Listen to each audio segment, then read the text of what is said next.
Bismillahirrahmanirrahim. Assalamualaikum warahmatullahi wabarakatuh. Alhamdulillahi wa kafa, wassalatan wassalamu ala habibina al-Mustafa Sayyidina Muhammadin wa ala alihi wa sahbihi wa man ihtada. Ashhadu an la ilaha illallah wahdahu la sharika lah, wa ashhadu anna Muhammadan abduhu wa rasuluh.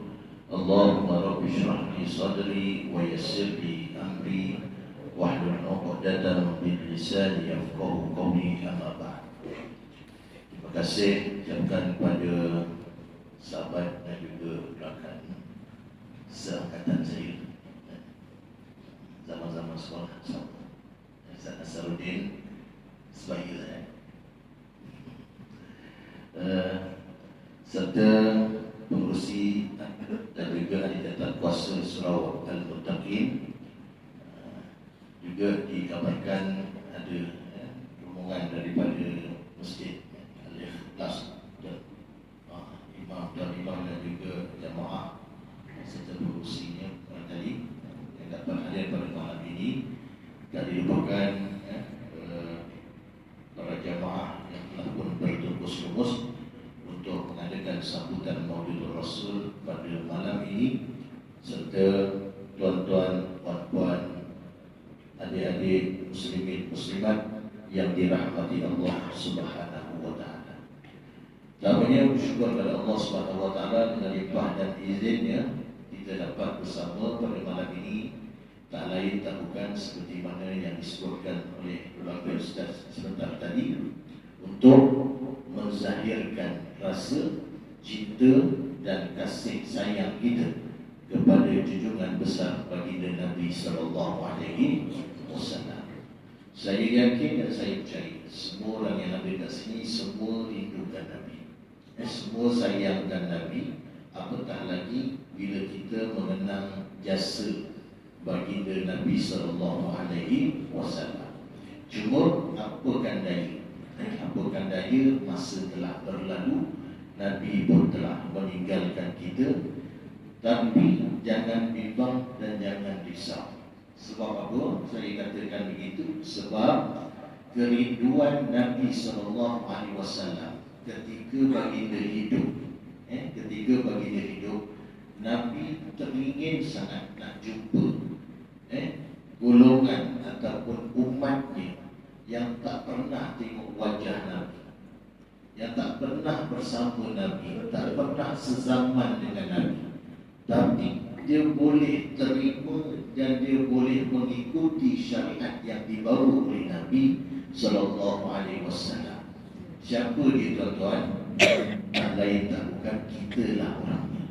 Mudah-mudahan kita termasuk dalam senarai orang yang dirindui oleh Nabi sallallahu alaihi wasallam, seperti yang disebutkan kepada para sahabat. Kalau sahabat, mereka yang sezaman dengan Nabi. Tapi kalau orang yang Nabi rindui ini bukan sahabat dah tentulah sebab dia hidup zaman Nabi. Ini adalah kita ni, golongan yang telah ditinggalkan oleh Nabi sallallahu alaihi wasallam, dan alhamdulillah mereka boleh menerima dakwah Nabi, mereka boleh beriman dengan apa yang dibawa oleh Nabi dan meneruskan syariat Allah ke bumi ini sehinggalah ke akhir hayat. Jadi saya merakatkan tahniah kepada tuan-tuan kerana dapat adakan majlis yang cukup bermakna ini sebenarnya. Walaupun dia merupakan rutin tahunan, tetapi nilai di sisi Allah Subhanahu wa taala yang kita adakan majlis tazkirah, kita berselawat memuji Nabi sallallahu alaihi wasallam, kita berselawat ke atas Nabi, mendoakan kesejahteraan ke atas Nabi, pastinya di sana ada ganjaran yang ditulis di atas usaha tuan-tuan sekalian pada malam ini. Mudah-mudahan insya-Allah kita tergolong dalam golongan orang yang akan dikurniakan syafaat bagi Nabi sallallahu alaihi wasallam di akhirat kelak insya-Allah. Baik. Selain daripada itu, kita agak-agak kalau saya tanya semua nak tak tipu Nabi? Ustaz Nasrah dia selalu jumpa Dia selalu jumpa kawannya. Dia pergi ke makam baginda Nabi sallallahu alaihi wasallam. Cuma dia sekadar hanya lalu memberi salam, cuma tak tahulah kedudukan ataupun jasad baginda Nabi yang ada dalam makam tersebut. Maknanya kita tak nampak dan kita pun tak tergambar wajah Nabi, dan kita pun tak boleh untuk membayangkan wajah Nabi itu bagaimana. Tapi kalau seandainya tuan-tuan terpilih untuk bermimpi jumpa Nabi, agak-agak kita seronok tak? Ada agak-agak yang kita jumpa itu betul-betul Nabi ke tidak? Sudah pasti tak. Terus di antara syaitan yang boleh menyerupai wajah Nabi. Kalau anda jumpa Nabi dalam mimpi tuan-tuan, insya-Allah itu adalah mimpi yang benar. Mimpi yang benar. Kurniakanlah apa dia? Saya teringat. Kurniakanlah dapat melihat wajah mulia Nabi Muhammad di dalam mimpi walau sesaat, agar rindu kami terubat. Doalah banyak-banyak, insya-Allah kita dapat bertemu Nabi di dalam mimpi kita, insya-Allah. Insya-Allah kita yakin kalau kita dipilih, manalah tahu kita dapat bertemu Nabi. Baik tuan-tuan yang dirahmati Allah Subhanahu wa taala. Suka saya nyatakannya dalam tempoh masa yang agak terhad ini, kita di waktu maghrib ini, insyaAllah kita kalau ada ruang kita akan teruskan sedikitlah sebelum kita dirikan solat Isyak. Baik, seperti mana biasa kita akan baca apa yang disebut oleh Allah Subhanahu wa taala di dalam Al-Quran. Laqad kana lakum fi Rasulillahi uswatun hasanah. Sesungguhnya bagi kamu pada diri Rasulullah sallallahu alaihi wasallam merupakan contoh terbaik. Tak ada insan yang kita boleh contohi sebagai umat Nabi sallallahu alaihi wasallam, tak lain tak bukan hanyalah kepada baginda Nabi sallallahu alaihi wasallam yang merupakan dan mendapat pengiktirafan oleh Allah Subhanahu wa taala sebagai uswatun hasanah, contoh terbaik. Orang yang dijadikan contoh itu tuan, kalau katalah kita sebagai orang biasa, kadang-kadang ada orang yang kita tertarik untuk kita follow dia. Contoh macam mungkin ada di kalangan artis-artis popular yang anak-anak muda kita semua nak follow dia, ataupun semua dengan penampilan dia, lalu diikut dalam dalam televisyen, dalam internet, YouTube. Kadang-kadang tampal kampung dalam bilik. Zaman dulu saya dalam gerobok asrama dia tampal. So apa, idolakan mana dia punya artis atau peminat, kepada fan kepada bernama artis-artis tertentu. Contoh. Tetapi apa yang boleh saya kongsikan, kita saja yang shock dia, yang dia tak kenal kita. Betul tak? Dia tak kenal kita pun. Kita baru ni aku hati tu marah Nabi dan sebagainya. Contoh-contoh ni kita nak compare atau nak bandingkan. Tetapi tidak kepada baginda Nabi sallallahu alaihi wasallam. Semua orang sayangkan Nabi, semua orang rindukan Nabi, semua orang nak bertemu Nabi sallallahu alaihi wasallam, semua orang nak mendapatkan syafaat baginda Nabi sallallahu alaihi wasallam. Jadi kita merupakan orang yang mengidam-idamkan untuk bertemu baginda Nabi sallallahu alaihi wasallam.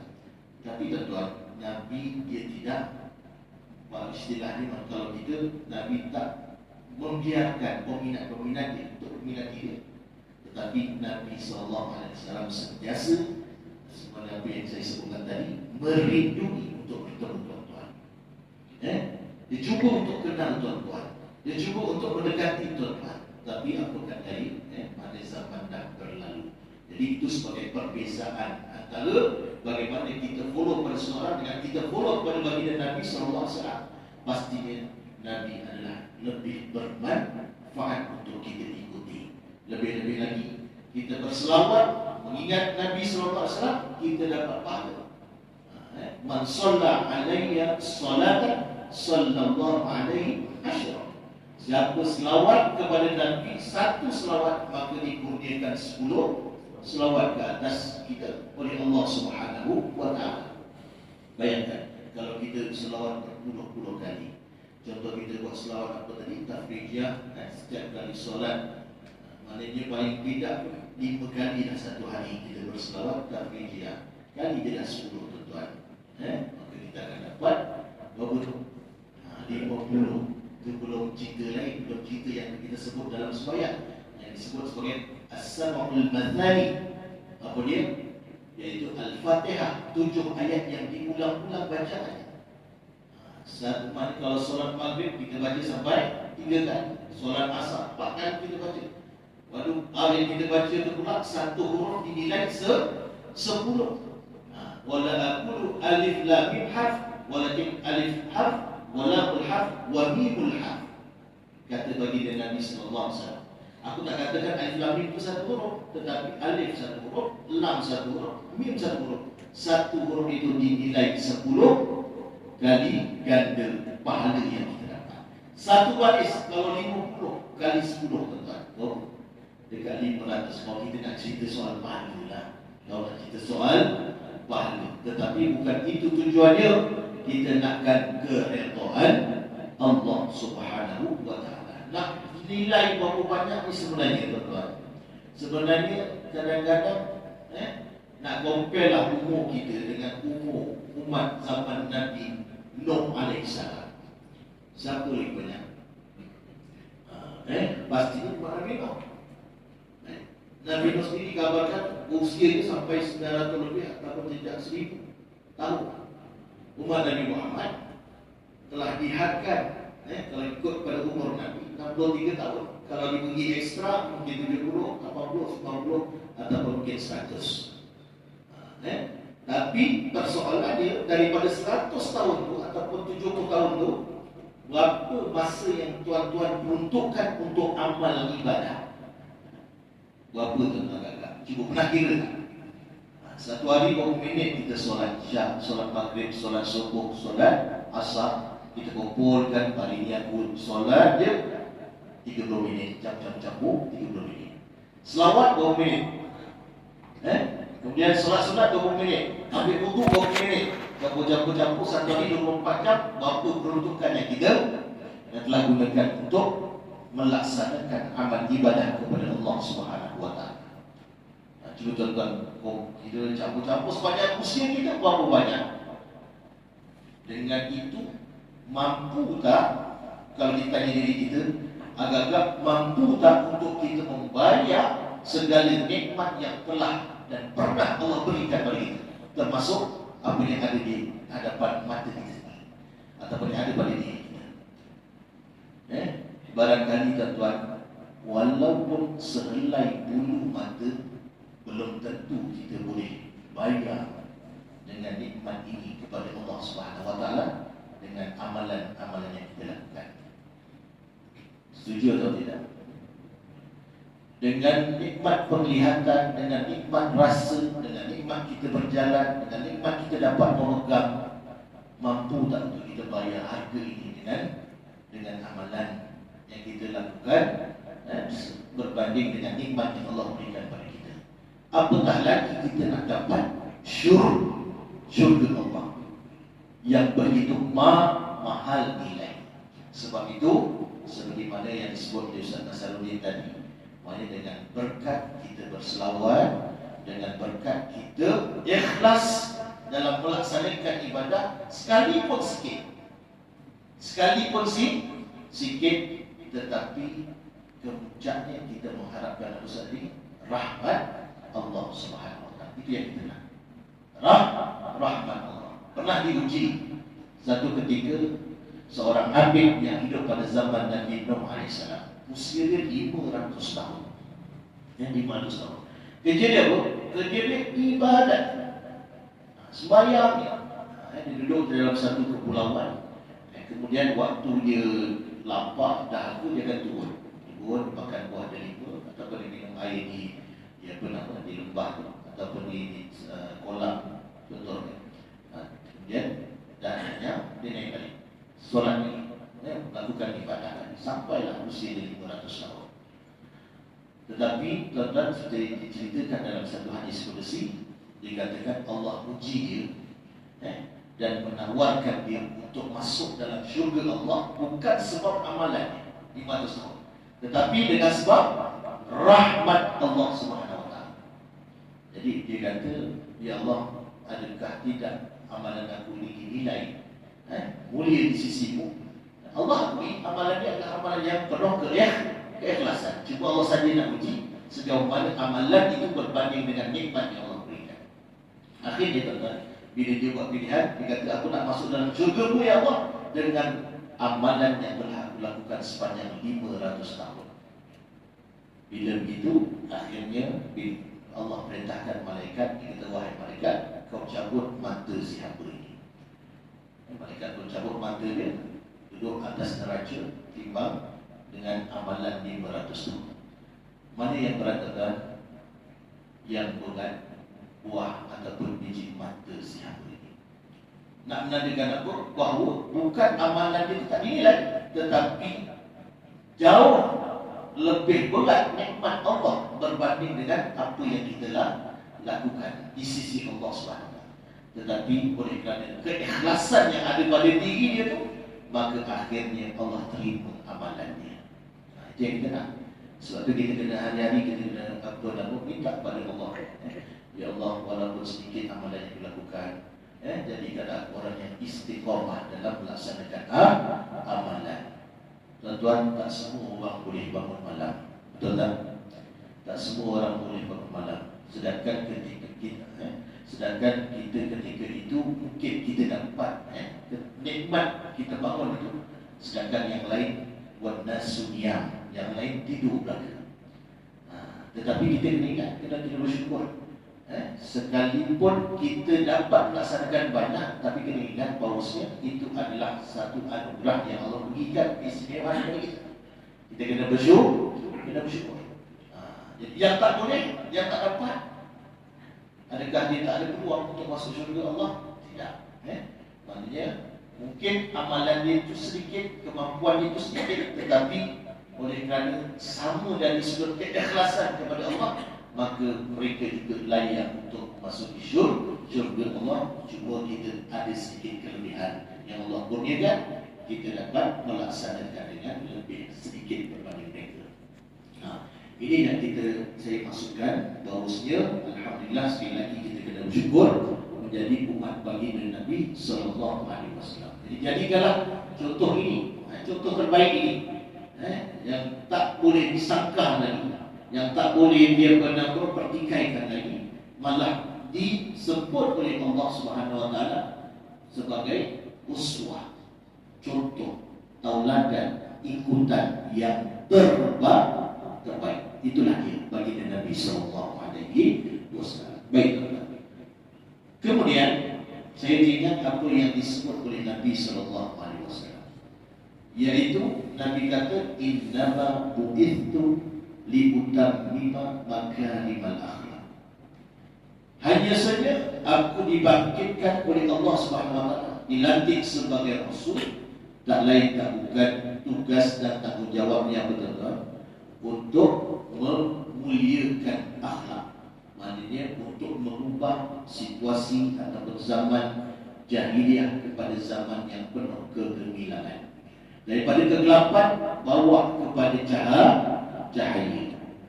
Itu yang dihadapi oleh baginda Nabi sallallahu alaihi wasallam, cabaran bukan mudah. Lebih-lebih lagi pula Nabi sallallahu alaihi wasallam didatangkan dalam keadaan seorang diri nak pulihkan masyarakat Quraisy ketika itu.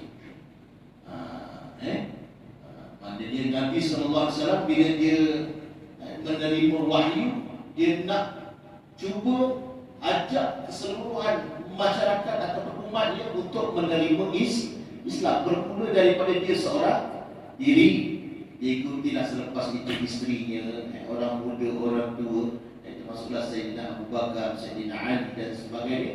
Sehinggalah berlakunya kekuatan demi kekuatan. Selepas itu ramai yang mengikut ajaran yang dibawa oleh baginda Nabi sallallahu alaihi wasallam. Cuma suka saya buat perbandingan. Bila Nabi berada pada zaman jahiliyah, antara yang popular tu ibu-ibu sekalian, pada zaman jahiliyah, kalau kita lihat antara dia punya apa nama, satu adat dan kepercayaan bahawasanya orang perempuan ataupun wanita maknanya berada pada kelas yang paling bawah, kasta yang paling bawah, seolah-olah diri sebagai hamba abdi.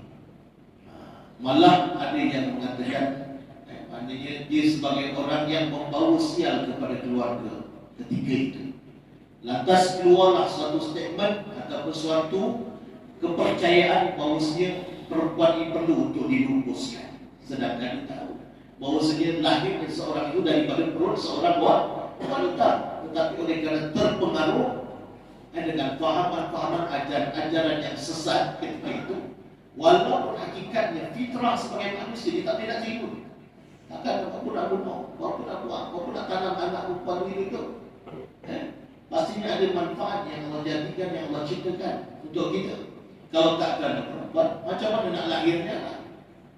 Tapi oleh kerana terpengaruh dengan da'iyah ini, akhirnya mereka buat. Tuan-tuan, ramai di kalangan anak-anak ataupun bayi-bayi perempuan dibunuh zaman jahiliyah. Itu zaman kedatangan baginda Nabi sallallahu alaihi wasallam. Undur balik, kita undur balik. Zaman Nabi siapa? Zaman Nabi Musa alaihissalam. Zaman Nabi Musa, apa yang berlaku bila mana Fir'aun bermimpi bahawasanya akan lahirlah seorang lelaki yang akan menggantikan takhta pemerintahan Fir'aun. Dia panggil pendeta, dia panggil ahli nujum, dia panggil dia punya penasihat-penasihat dia. Ada panggil dia punya pendeta untuk tafsir mimpi dia ni macam mana. Barangkali ketika itu dikabarkan bahawasanya mungkin benar apa mimpi wahai Fir'aun, wahai raja. Lantas keluarlah satu titah daripada Fir'aun. Dia kata mana-mana bayi lelaki yang ada di kampung ataupun ketika di Mesir ketika itu hendaklah dibunuh kerana bimbang akan menggantikan pemerintahan Fir'aun. Maknanya satu kepercayaan yang tidak ada asas. Jadi termasuklah Nabi Musa alaihi salam antara bayi yang ketika itu lahir dan akhirnya dengan takdir Allah dibela di dalam istana Fir'aun. Jadi itu nak menunjukkan bahawasanya peredaran perubahan zaman demi zaman yang tidak berasas kepada wahyu Allah Subhanahu wa taala dan akhirnya orang sesuka hati buat apa nama andaian sendiri ataupun ajaran-ajaran yang tersendiri. Tetapi tuan-tuan, bila zaman kita, saya nak ajak tuan-tuan berfikir bersama, zaman kita dengan umat Islam dah bertambah ramai, tetapi Allah uji kita dengan sesuatu yang kadang-kadang kita lihat nak banding dengan zaman jahiliyah, nak banding zaman Nabi Musa, agak-agak kita lagi bagus ke ataupun lebih dahsyat berbanding mereka. Contoh, kalau kita dengar ada setengah kes yang melibatkan mengandung anak luar nikah ataupun kelahiran anak luar nikah. Mereka mengandung, mereka lahirkan anak, tiba-tiba dia rasa malu dengan diri sendiri, malu dengan keluarga, malu dengan masyarakat. Oleh kerana malu, tak fikir panjang, nanti orang tahu apa dia buat. Ada yang sanggup biarkan anak tu masuk dalam lubang tandas. Ada yang sanggup campakkan di tempat pembakaran sampah sehingga dikerumuni dengan semut dan sebagainya, akhirnya meninggal. Ada yang sanggup campak daripada atas bangunan jatuh ke aras bawah sehingga meninggal dunia. Bila kita tengok dari sudut jantina ni tuan-tuan, bila kita tengok ada yang lelaki, ada yang perempuan. Zaman Nabi, zaman jahiliyah perempuan, zaman Nabi Musa lelaki. Tutup zaman kita ada lelaki, ada perempuan. Cabaran dan juga dahsyatnya apa yang berlaku tuan-tuan. Na'udzubillahi min dzalik, janganlah sampai ke tahap berlakunya kemurkaan Allah Subhanahu wa taala. Kita takut. Kata Allah, wa in tatawallaw yastabdil qauman ghayrakum thumma la yakunu amthalakum. Kalau seandainya berlakunya di mana manusia mula berpaling pada, dia tak suka untuk syariat Allah, untuk mengikuti syariat Allah, dia tak nak beramal dengan ajaran Islam, dia meninggalkan, mempersoalkan, mempertikaikan. Kata Allah, takut. Kenapa takut? Tak langsung tidak merugikan kerajaan Allah. Tuan-tuan tak solat, dan tuan-tuan mulai orang lain ini, kita kalau tak solat, tinggalkan puasa, tak laksanakan rukun Islam yang 5, adakah merugikan Allah? Kalau kita ini kita tinggalkan sembahyang, rugi tak Allah? Langsung tak merugikan Allah. Yang rugi siapa? Kita sendiri. Sepatutnya dengan asbab kewajiban, kelaziman yang patut kita lakukan, ini adalah lesen untuk kita masuk ke dalam syurga. Tetapi malam mereka ini angkuh, sombong, lalu dia buat sesuatu hati seperti mana yang berlaku kepada umat Nabi Lut alaihissalam. Tuan-tuan, umat Nabi Lut, apa yang berlaku? Dahlah dia melakukan satu kesalahan, jenayah yang dimurkai oleh Allah, iaitu lelaki sukakan lelaki, homoseksual, maknanya ialah kalau istilah sekarang dalam kategori apa nama hubungan dipanggil MSM, itu istilah dia punya short form dia kan, MSM, man sex man.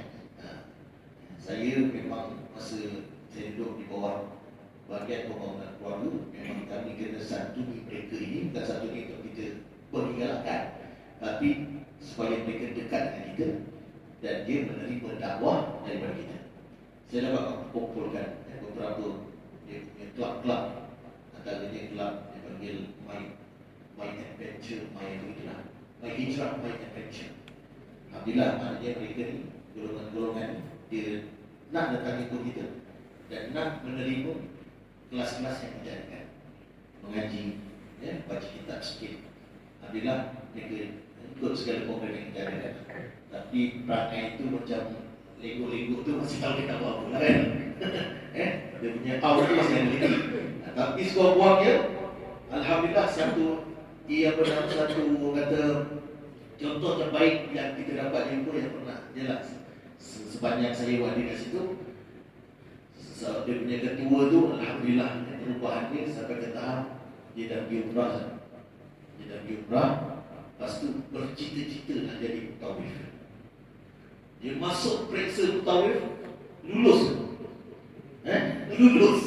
Lulus. Akhirnya dia buat apa? Dia buat keputusan. Dia kata, Ustaz, saya dah fikir banyak, saya nak buat operation.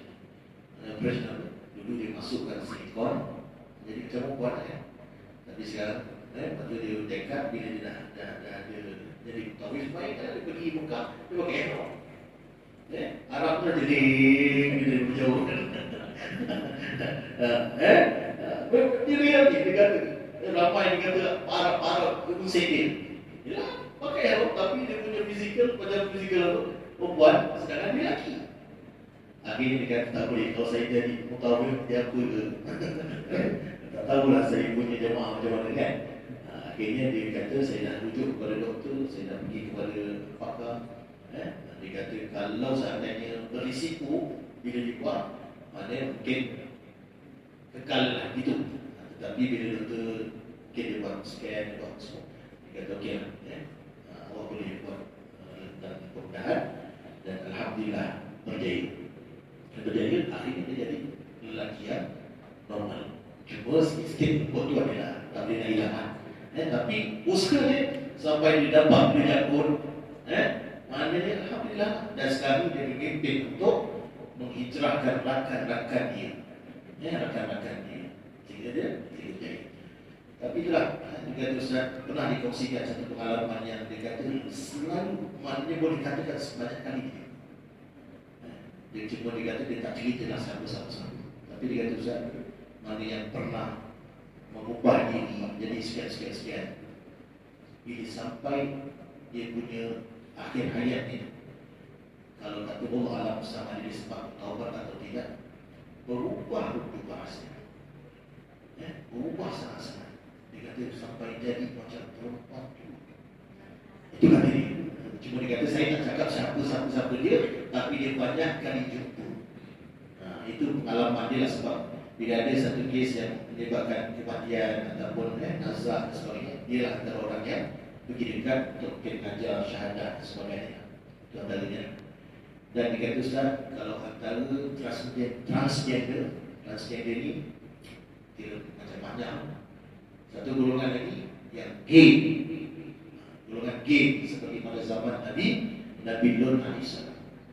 Kebanyakan yang terkena dengan HIV/AIDS dan berakhir dengan kematian golongan gay.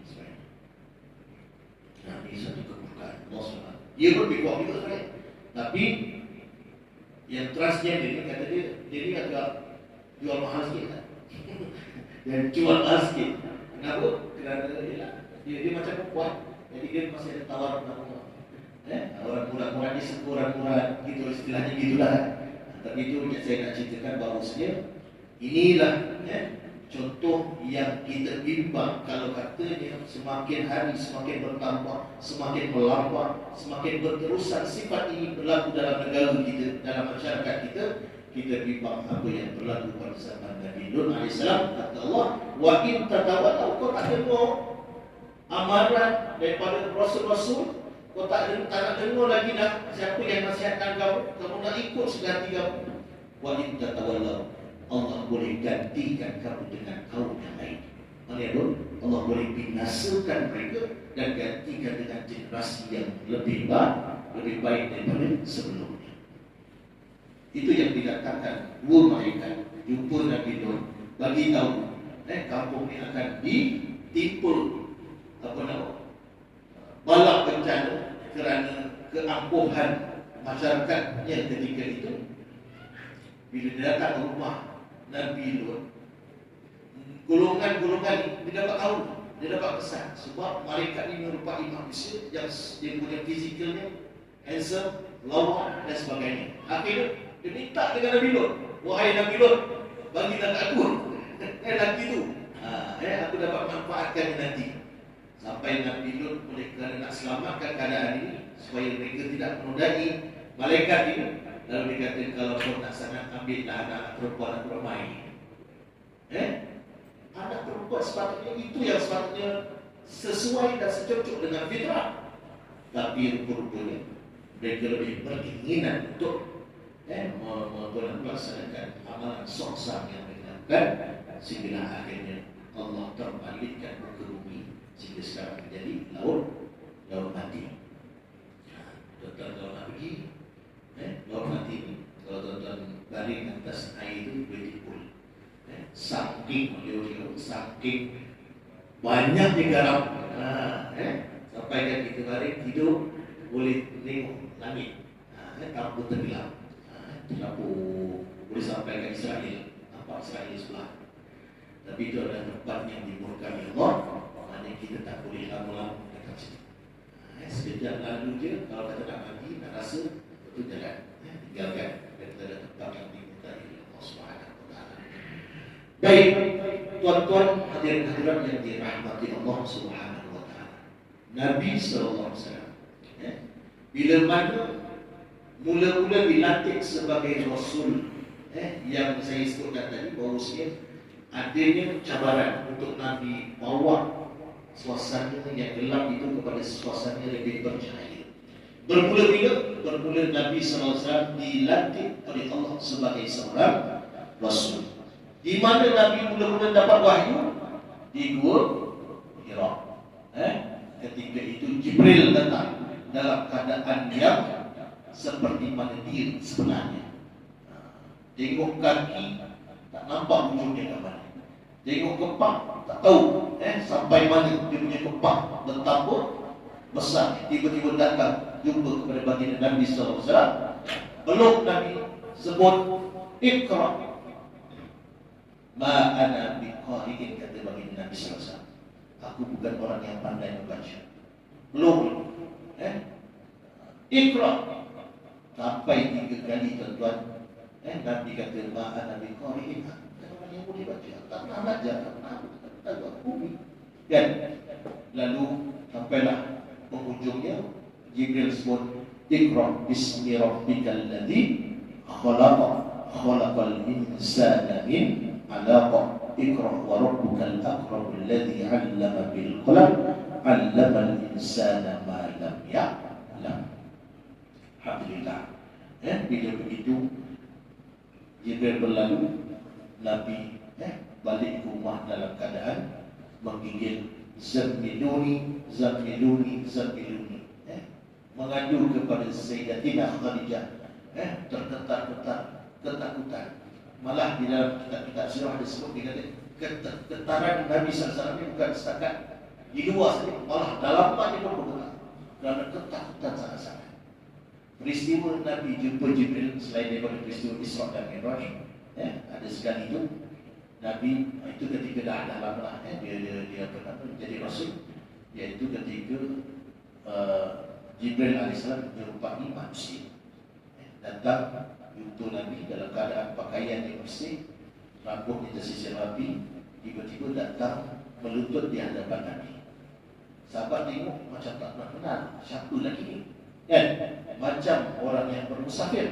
Tapi sahabat kata pun wala yura alaihi atharus safari, tak nampakkan pun ciri-ciri orang yang musafir. Sebab apa?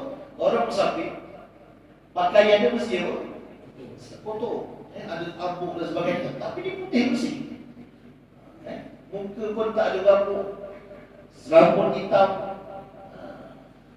Akhirnya dan dulu dekat Nabi SAW, kemudian dia sebut apa? Fa'akhbirni anil Islam, kabarkanlah kepadaku apa itu Islam. Abang bagi Nabi menjawab, al-Islam an tashhadu an la ilaha illallah wa anna Muhammadar Rasulullah wa tuqima as-salata wa tu'ti az-zakata wa tasuma Ramadan wa tahujja al-baita in istata'ta ilaihi sabila. Maknanya Islam sekian. Tadi sebutkan rukun Islam yang lima. Apa jawab Jibril ketika itu tuan-tuan? Jibril kata sadaqah. Sahabat jadi pening kenapa?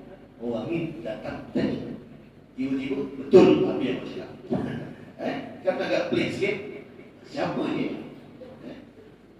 Dia dah tanya, lepas tu dia betulkan. Begitulah juga rukun iman, begitulah juga ihsan, dalam hadis yang panjang ni. Itu saya nak gambarkan bahawa itu Jibril menyerupai manusia. Tetapi pada waktu Nabi menerima wahyu yang pertama, Jibril maknanya menjelmakan dirinya yang sebenar. Itu yang Nabi takut menggigil, jumpa Sayyidatina Khadijah mengadu perihal ini. Apa yang dikabarkan dalam kitab-kitab sirah, bahawa Khadijah bertindak sebagai seorang kaunselor yang menenangkan baginda Nabi sallallahu alaihi wasallam. Maknanya secara positifnya Khadijah kata, ya Rasulullah, ya Muhammad, wahai suamiku, sesungguhnya apa yang berlaku pastinya ada hikmah, yang Allah nak berikan sesuatu yang terbaik selepas itu. Ada hikmah yang besar sebenarnya yang kamu akan lalui dengan penuh ketenangan. Ini peringkat permulaan di mana Nabi sallallahu alaihi wasallam diuji dengan kehadiran Jibril bagi menyampaikan wahyu yang pertama. Tuan-tuan, adakah terhenti setakat itu? Tidak. Allah turunkan lagi wahyu yang berikutnya untuk menjadikan Nabi ini orang yang hebat di sisi masyarakat. Cara bagaimana? Maknanya Allah nak melatih Nabi sallallahu alaihi wasallam untuk apa? Mengukuhkan jati dirinya, kekuatan dalamannya yang tidak mudah gentar dengan ancaman demi ancaman musuh-musuh Nabi sallallahu alaihi wasallam. Lalu diturunkan surah Al-Muzammil. Ya ayyuhal muzammil qumil laila illa qalila nisfahu aw inqus minhu qalila aw zid alaihi wa rattilil qur'ana tartila. Wahai orang yang berselimun, qumil laila illa qalila, bangkitlah malam dan peruntukkanlah sedikit masa untuk kamu beramal ibadah. Qumil laila illa qalila nisfahu aw inqus minhu qalila. Kalau dapat setengah, separuh daripada malam, cukup cantik. Ataupun dapat sebahagiannya, ataupun kurang daripada separuh pun dah okey. Auzid alaihi, ataupun kalau dapat lebih cepatlah, tambah lagi. Mungkin lebih daripada separuh malam kita gunakan untuk beramal ibadah kepada Allah SWT. Tujuannya apa? Untuk mengukuhkan jati diri, ataupun ditambah lagi pula dengan warattilil Qur'ana tartila, iaitu membaca Al-Quran dengan penuh tartil, mengikut tajwid dan juga hukum-hukumnya. Ini kita bagi laluan kepada azan.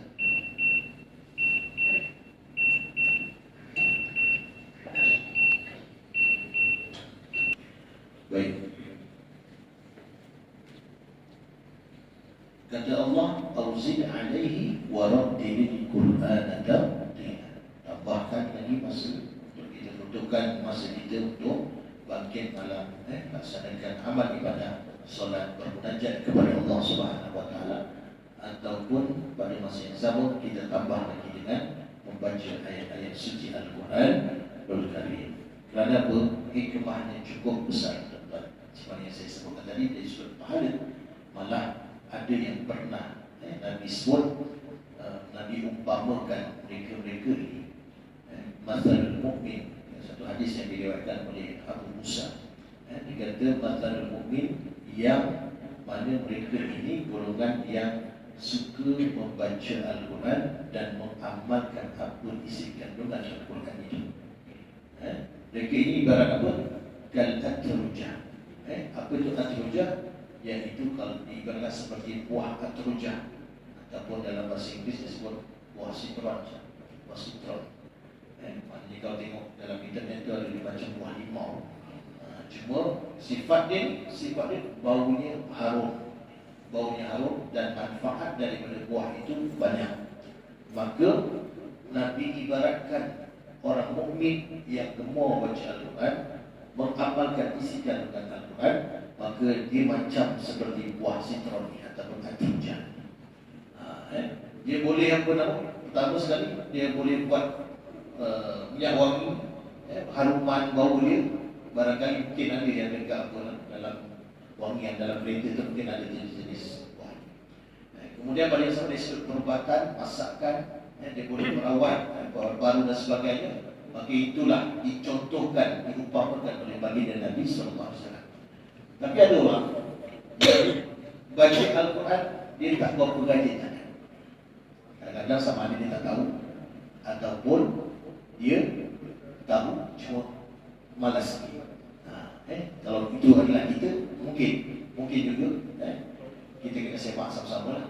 Tapi kadang-kadang ada yang tak pandai, yang kita limpah tak pandai, tak tahu nak baca, tapi tak nak untuk improve, untuk mempelajari, untuk jadi sampai tahap dia mampu untuk baca Al-Quran. Itu kita bimbang. Kalau ada yang jenis terus jauhkan diri, sepatutnya kita cari guru. Walaupun dalam usia yang tuan-tuan sebaya macam saya, sebaya macam tuan-tuan, jangan malu, jangan segan. Kita nakkan barokah daripada mukjizat Al-Quran itu sendiri. Al-muta'abbad bitilawati, iaitu bacaan itu dianggap satu ibadah.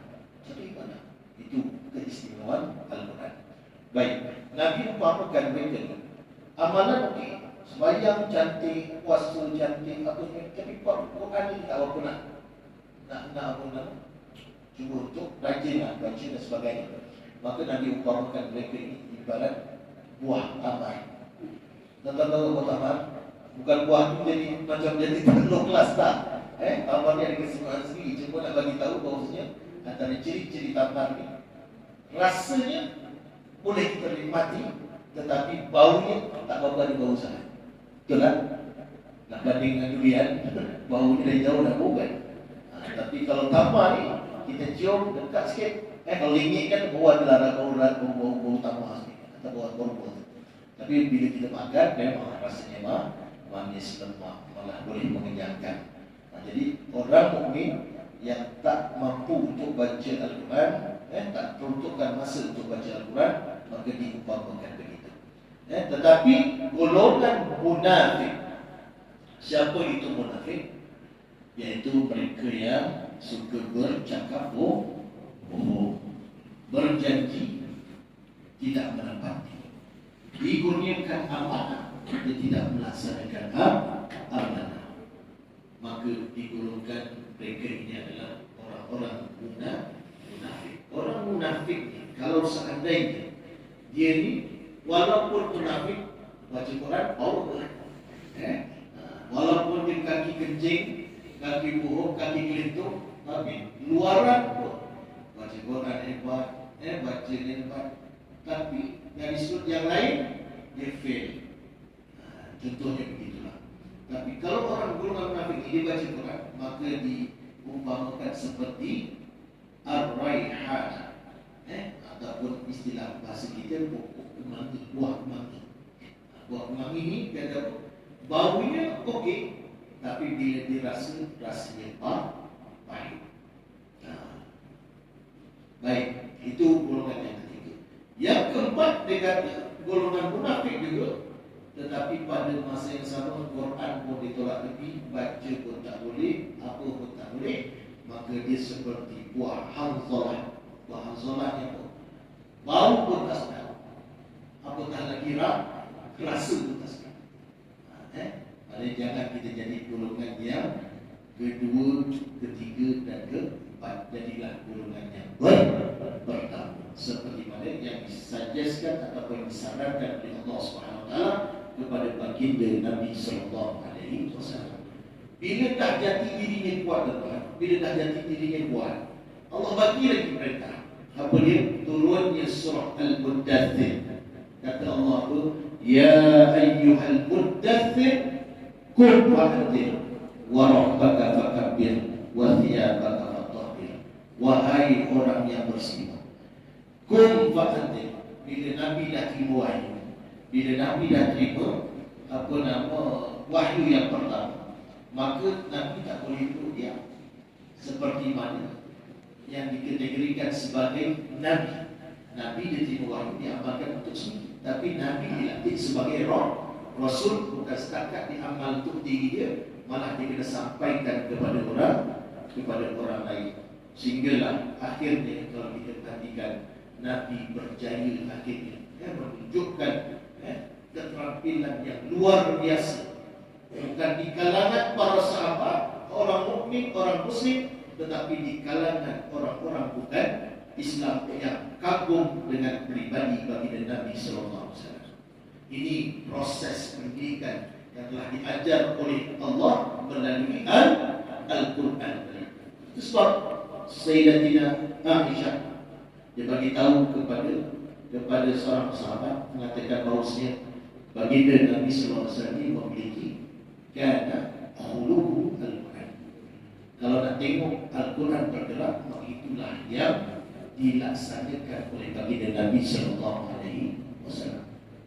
Hebatnya dia dapat tunjukkan. Malah kadang-kadang ada sifat-sifat yang tak mampu dibuat oleh para sahabat. Tak mampu Nabi nak para sahabat nak tiru apa yang dilakukan oleh baginda Nabi SAW. Sehingga kan satu ketika, kalau tuan-tuan pernah dengar cerita ni, seorang setelah kewafatan baginda Nabi SAW, Sayyidina Abu Bakar datang ke rumah anaknya, iaitu siapa? Sayyidatina Aisyah, isteri baginda Nabi SAW. Wahai anakku, kata Sayyidina Abu Bakar, ada tak lagi perkara-perkara yang aku tak tahu yang dilakukan oleh Nabi SAW? Jadi dia kata, apa yang Nabi lakukan, semua ayah dia telah lakukan. Cuma ada satu yang menjadi rutin kepada Nabi SAW. Nabi ketika hidupnya, dia pernah pergi ke satu pasar, dan amalan yang dilakukan oleh Nabi, dia menyuapkan seorang yang buta, dia bagi makan roti. Sedangkan orang buta itu adalah orang yang mencaci dan mencerca baginda Nabi SAW. Tapi Nabi Muhammad datang dan disuapkan. Itu hebat Nabi SAW yang kadang-kadang tak mampu kita. Walaupun orang tu dipuji. Sebab itulah tuan-tuan, kalau kita perhatikan sifat yang ada pada Allah Subhanahu Wa Taala, antara sifat yang disebutkan dalam kalimat Bismillahirrahmanirrahim, Allah tu bersifat apa? Ar-Rahman dan Ar-Rahim. Ar-Rahman itu siapa tuan-tuan? Untuk semua hamba yang diciptakan oleh Allah, termasuk Islam dan bukan Islam. Sifat Ar-Rahman yang kadang-kadang memang tak mampu, kadang-kadang kita tak mampu nak ikut.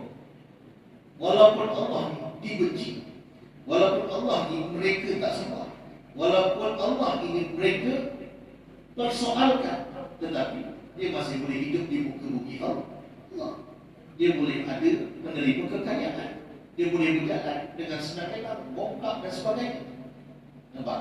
Sifat siapa? Sifat Ar-Rahman yang ada pada Allah. Maha pemurah. Italah kalau agak-agak ibu-ibu sekalian, katalah kat kampungnya ada orang yang kita paling musuh. Ada apa? Kalau ada lah, dengan Mamat ni memang kita berbulu. Dengan tengok muka pun nak jampak. Maknanya apa? Kita tak suka lah dia. Kita tak suka lah. Lalu tiba-tiba besok adalah hari kelahirannya. Mesti agak-agak ibu-ibu dapat masakkan bubur apa, kacang ke, letak durian ke, pergi rumah dia atau rumah dia. Mat, nah, bubur durian sebenarnya mesti kau letak dia kat tembok.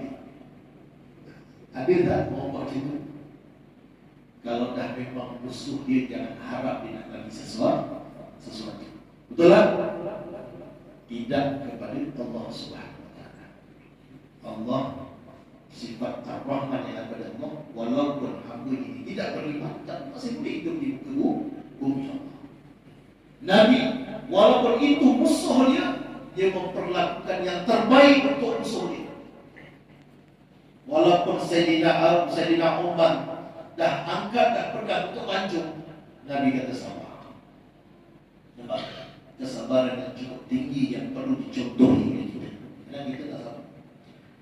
Kita suka untuk mengikut kesabaran yang ada pada baginda Nabi SAW.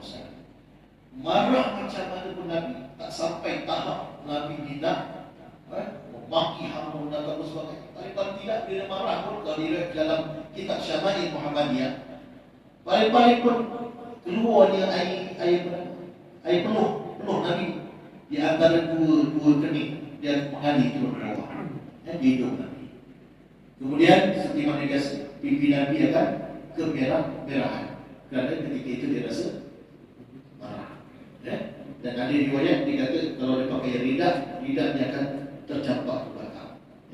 Dengan mungkin dalam keadaan Nabi menggelutar sebagainya lah. Tapi tak sampai tahap Nabi lah mencerca nak maki hamba. Nabi kita tunjukkan kemanisan wajahnya, kehebatan yang kalau kita nak cerita panjang sangat teman, sampaikan ada cerita di antara dialog antara anak murid dengan siapa, dengan guru dia. Dia kata, wahai guru, saya nak tanya, apa yang dinisbahkan kepada kecantikan di antara Nabi Yusuf dengan Nabi Muhammad SAW? Nabi Yusuf disebut sebagai orang yang Nabi yang paling indah wajah. Nabi Muhammad diceritakan bahawa Nabi wajahnya adalah wajah yang istilah kita handsome lah, kalau lelaki kan handsome. Tapi apakah bezanya? Maka guru dia cakap, dia kata apa? Nabi Yusuf dipanggil, diumpamakan nisful jamal, separuh daripada kecantikan. Tapi baginda Nabi SAW kullal jamal, keseluruhan kecantikan terhimpun pada diri baginda Nabi sallallahu alaihi wasallam. Anak murid pun tanya lagi. Dia tanya apa? Kalau begitulah, kenapa Nabi sallallahu alaihi wasallam tak dikejar-kejar oleh wanita? Sebagaimana Nabi Yusuf alaihissalam sampai terpotong jari-jari perempuan. Zulaikha, kau tak percaya? Kau dah tahu aku. Kita rewang sama-sama. Kan? Bagi bawah, tiba-tiba panggil Sayyidina Yusuf, apa nama? Nabi Yusuf masuk. Tercengang. Mereka-mereka ini. Ada pun kirim, adakah ini malaikat? Rupa pasal terlalu cantik. Sampaikan mereka tak sedar jari-jari mereka terpotong. Dengan sebab kecantikan Nabi Yusuf alaihissalam. Tuan-tuan, bila ditanya, kenapa Nabi tak macam Nabi Yusuf? Dihilangkan oleh wanita-wanita. Sampai kamu berapa-berapa tak dapatkan Nabi.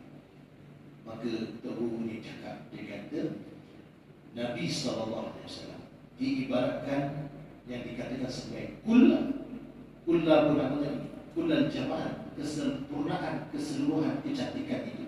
Dikata muzika, kombinasi ataupun himpunan antara, dia kata bijalan Sayyidina Muhammad, ketinggian baginda Nabi SAW,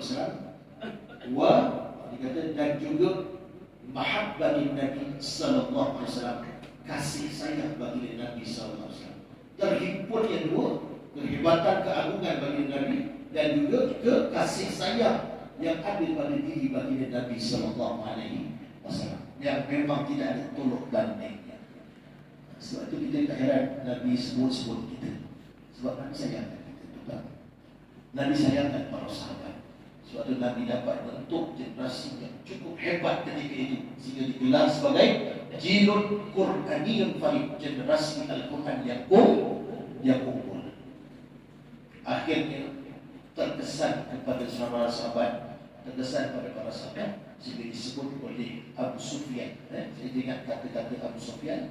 Abu Sufyan kata ketika dia dah Islam, ketika dia dah Islam, walaupun dulu dia musuh kepada baginda Nabi SAW, dia antara orang yang bersama istrinya Hindun yang memerangi tentera Nabi SAW dan berjaya, maknanya mengalahkan sebahagian daripada tentera Islam, membunuh sebagian tentera Islam. Kata Abu Sufyan, dia kata lan tajid ahadan yuhibbu ahadan, seperti mana dia kata tidak ada yang aku dengar sebelum ini, sama sekali aku tidak pernah dengar seseorang mengasihi akan seseorang seperti mana kasihnya sahabat-sahabat baginda terhadap diri baginda Nabi sallallahu alaihi wasallam. Tuan Sayyidina Abu Bakar pernah kehausan yang tersangat-sangat, hausan dipanggil atasy syadid, yang sangat sampai kering dah dekat ni. Nampak pula air, tinggal nak teguk je, tiba-tiba terpandang wajah baginda Nabi sallallahu alaihi wasallam. Tak jadi ada itu, diserahkan kepada baginda Nabi sallallahu alaihi wasallam. Kenapa? Sebab kasihkan kepada baginda Nabi sallallahu alaihi wasallam. Abu Ubaidah Al-Jarrah, apa yang berlaku ketika peperangan Uhud? Bila mana Nabi sallallahu alaihi wasallam diserang hendak, sehingga berlakunya pergaduhan-pergelutan antara Nabi dan musuh Islam, sehingga Nabi dipukul dan topi besi Nabi yang menutupi pipi Nabi tertusuk masuk ke rahang, gigi Nabi sallallahu alaihi wasallam tertanam sehingga patah beberapa gigi Nabi sallallahu alaihi wasallam. Sahabat dari jauh tengok wajah Nabi yang dikasihi dalam keadaan berlumuran darah. Bayangkan kalau kita lihat waktunya Nabi dalam keadaan berdarah, usaha untuk cabut Sayyidina Abu Bakar, Sayyidina Umar cuba nak cabut apa besi yang tertusuk, tak mampu, pakai tangan tak boleh. Akhirnya datang Abu Ubaidah, dia menawarkan diri untuk cabut menggunakan gigi dia sendiri, gigit dia besi. Kenapa? Kasihnya kepada baginda Nabi sallallahu alaihi wasallam. Sayyidina Bilal tak sanggup bila dengar berita baginda Nabi telah wafat. Seorang muadzin Nabi sallallahu alaihi wasallam akhirnya meninggalkan bumi Madinah. Sebab bila dia azan sampai asyhadu anna Muhammadar Rasulullah, dia tak boleh meneruskan, nangis. Akhirnya dia minta letak jawatan.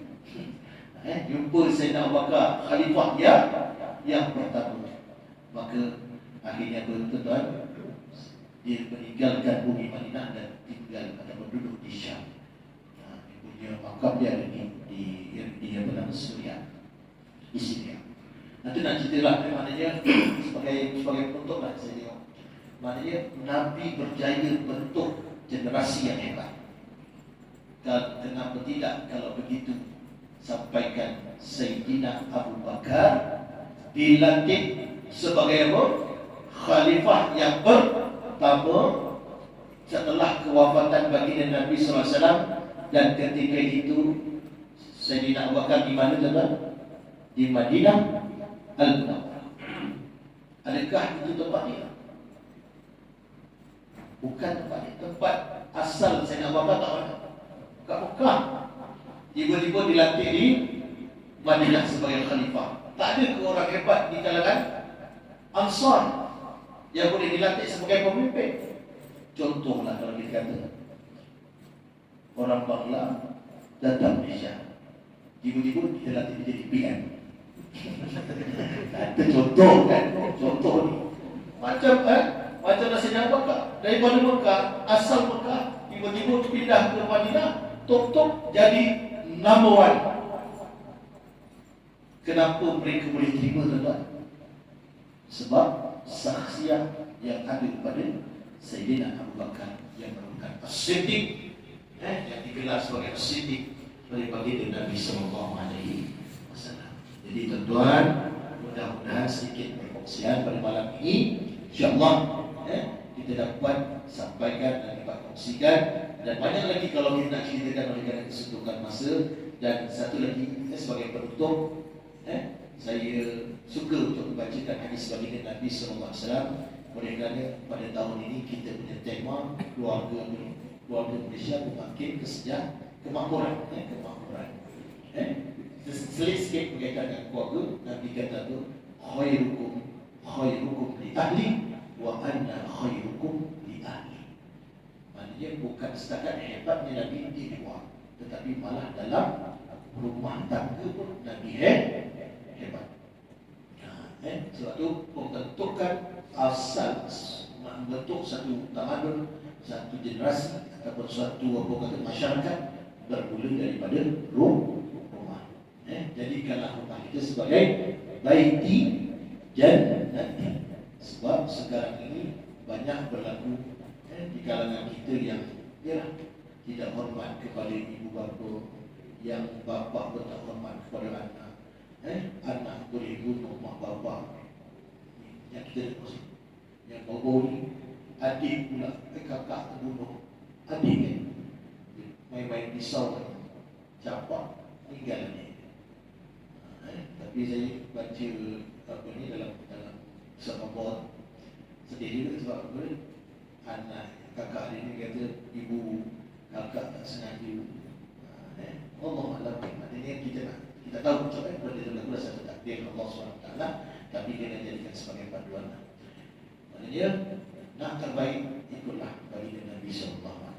Nabi kata sebaik-baik dari kalangan kamu yang mana mereka ini dianggap terbaik bila mana dia mampu untuk melakukan kebaikan, khidmat yang terbaik kepada ahli keluarga. Dan nak tengok contoh khidmat yang terbaik, tengoklah kepada junjungan baginda Nabi SAW. Nabi tanya Sayyidah Aisyah, wahai Aisyah, ada tak makanan ataupun apa-apa yang boleh aku makan? Kata Sayyidah Aisyah, wahai Rasulullah, untuk hari ini belum ada lagi. Nabi kata apa? Nabi nak malah ke? Nak ngamuk ke? Nak balik periuk ke? Tak. Nabi kata tak apalah, mula daripada sekarang aku berpuasa. Itu sebagai syahid ataupun dalil puasa sunat boleh kita niat walaupun setelah terbitnya terbitnya matahari atau terbitnya fajar selepas terbitnya fajar. Tapi kalau puasa yang wajib, puasa mesti sebelum terbitnya fajar. Jadi itulah sedikit perkongsian, cukup sering. Mudah-mudahan apa yang saya sampaikan untuk pengajaran diri saya sendiri, untuk sama-sama kita kongsikan bersama dan kita dapat amalkan, kita sampaikan kepada yang tidak ada pada malam ini. Jadi tutup majlis kita dengan bacaan doa Al-Fatihah. A'udzubillahi minasyaitonir rajim. Bismillahirrahmanirrahim. Alhamdulillahirabbil alamin. Arrahmanirrahim. Maliki yaumiddin. Iyyaka na'budu wa iyyaka nasta'in. Ihdinas siratal mustaqim. Siratal ladzina an'amta 'alaihim ghairil maghdubi 'alaihim waladdallin. A'udzubillahi minasyaitonir rajim. Bismillahirrahmanirrahim. Alhamdulillahirabbil alamin. Wassalatu wassalamu ala asyrofil anbiya'i wal mursalin wa ala alihi wa sahbihi ajma'in. اللهم إنا نسألك رضاك والجنة ونعوذ بك من سخطك والنار. اللهم أعنا على ذكرك